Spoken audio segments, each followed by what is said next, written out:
नमस्कार. आम्रपाली न्यूज चॅनलच्या बातमीपत्रात आपल्या सर्वांचं मनपूर्वक स्वागत.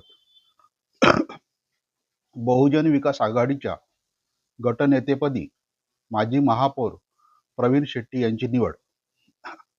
वसई विरार महानगरपालिकेच्या निवडणुकीनंतर सर्वात जास्त जागा मिळवून बहुजन विकास आघाडी सत्तेवर आली आहे.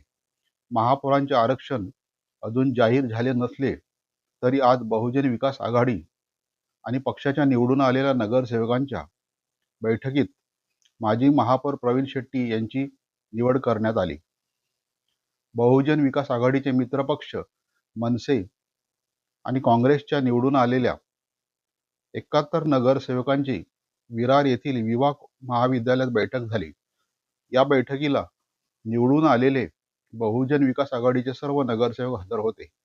या बैठकीला माजी आमदार हितेंद्र ठाकूर, माजी आमदार क्षितिज ठाकूर, माजी महापौर प्रवीणा ठाकूर, माजी महापौर नारायण मानकर, माजी महापौर रुपेश जाधव, माजी खासदार बळीराम जाधव, माजी सभापती जितूबाई शहा, उमेश नाईक, पंकज ठाकूर, माजी उपमहापौर सगीर डांगे आदी नेते उपस्थित होते.